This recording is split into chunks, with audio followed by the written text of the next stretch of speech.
Remember your irregular verbs avoir and faire?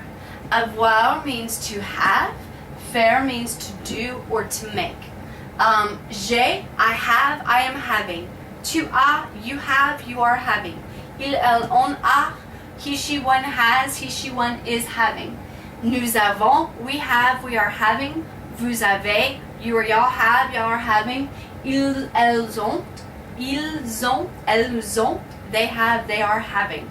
The trick to this one is to remember that there is either an A or an O in every single one of these, okay? So that's your trick for avoir. Now, for faire, you just kind of have to memorize it. Je fais, I am making, I do, I am doing. Tu fais, you make, you are making, you do, you are doing. Il, elle, on fait, he, she, one does, he, she, one is doing, he, she, one makes, he, she, one is making. Nous faisons, we make, we are making, we do, we are doing. Vous faites, you or y'all do, you or y'all are doing. You or y'all make, you or y'all are making. And ils, elles font, they make, they are making, they do, they are doing.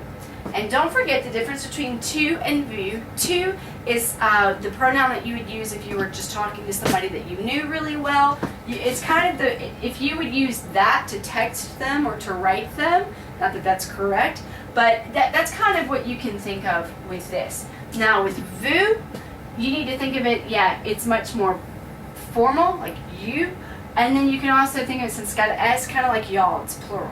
So this is, vous is formal and plural, and tu is singular and informal.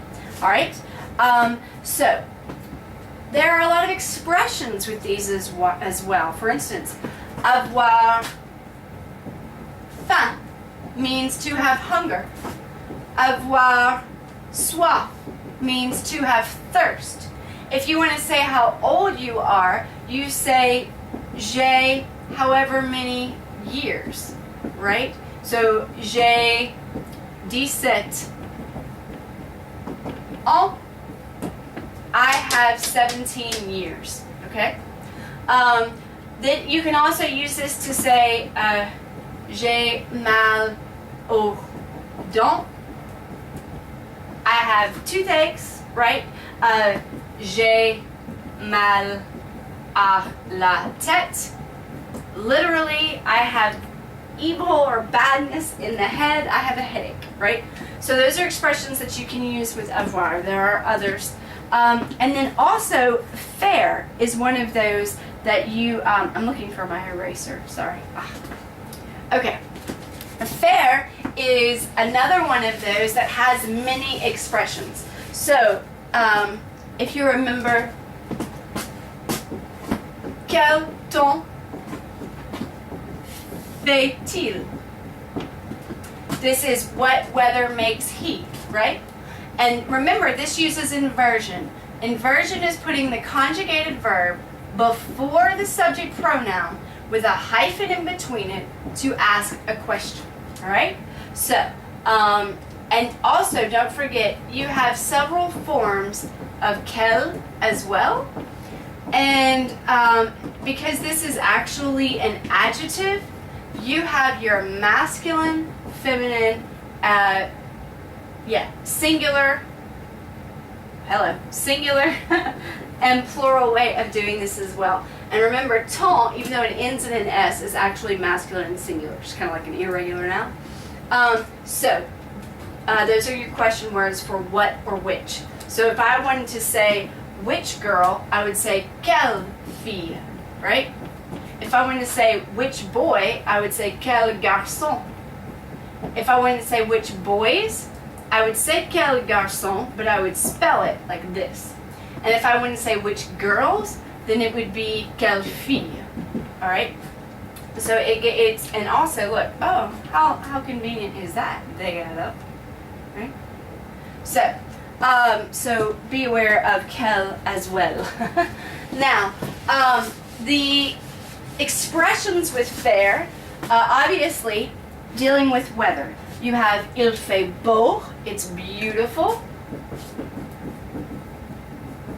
Il fait beau.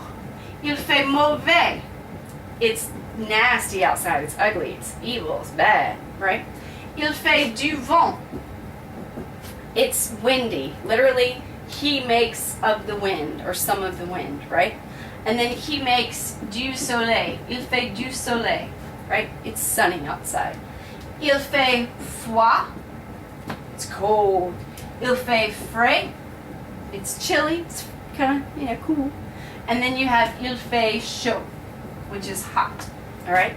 Now remember, rain and snow do not use il fait. It's just il neige, for it is snowy, and il pleut. I like to say pleut because it sounds like rain. Il pleut. It's raining. All right? So, also this is the way to say he cries. It's kind of sad, but there it is. Those are expressions with faire. Then you have verbs with faire, like for instance, faire du shopping. So to do the shopping, literally, to make the groceries in Cajun French, right? Gotta go make groceries. Yeah. So il fait faire du shopping. So if I wanted to say she is doing the shopping, then I would say elle fait du shopping. Really simple, right? If I wanted to say she is doing some jogging, or he's doing jogging, il fait du jogging. So, and if I want to say he is making a cake, or we are making a cake, nous faisons un gâteau. I think there's a house there, I'm not really sure. Nous faisons un gâteau. We are making a cake, or we make a cake. So there are a lot of different expressions with faire. Now, the other thing that we keep seeing, I keep showing you and reminding you, is ne pas. And ne pas goes around the conjugated verb, ne pas, and it means not. So if I wanted to say, I am not going to study, right? And the conjugated, or I am not studying. We'll just keep it simple. To study is an ER verb. I want to say I study, so I take off the ER. The ending is E, right? But if I want to say I am not studying, ne pas goes around this. So now I get je n'étudie pas. Okay? I'm not studying, all right? But sometimes you want to say more than just not. Maybe you're saying, yeah, I studied, but I'm not studying anymore, all right? So, or maybe you're saying, I never study. Or, I'm not studying anybody. Who are y'all studying? Ben Franklin? I don't know, So, there are different ways there are different what I call degrees of negativity. So, ne pas means not. The good thing about all of these is they all go around the conjugated verb. All right?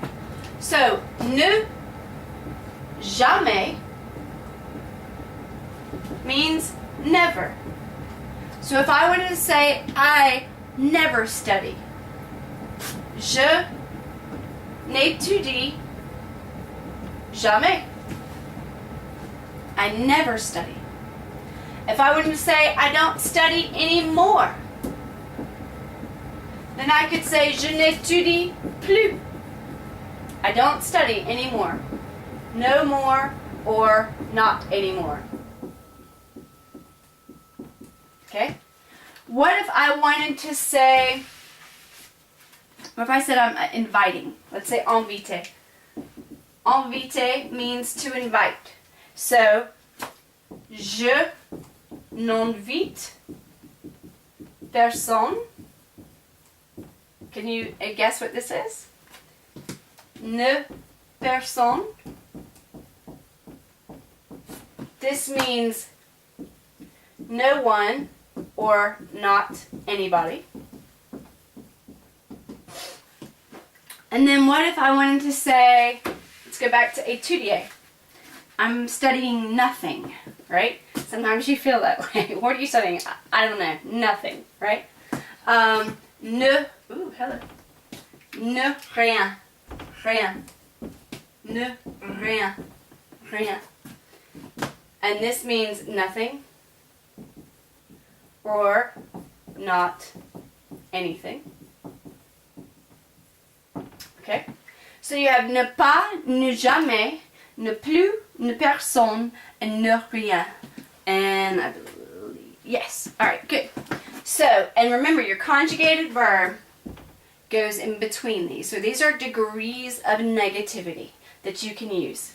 Now, the opposite of these, for instance, if I wanted to say, I'm going to erase these over here. The opposite of not, obviously, is just you are doing it. So there really isn't one. You just don't use ne pas. But the opposite of never is toujours. So if I wanted to say I study always, then I would say j'étudie toujours. I study all the time. Not anymore is just the opposite of not anymore or no more is more. So it would just be plus. Plus. Right? The opposite of no one is someone. And the way to say someone is quelqu'un. 2 words. Quelqu'un. Actually 3 words squished together. And then the opposite of nothing is something, which is quelque chose. Quelque chose means something. Alright? So, these are your degrees of negativity. Good luck with those.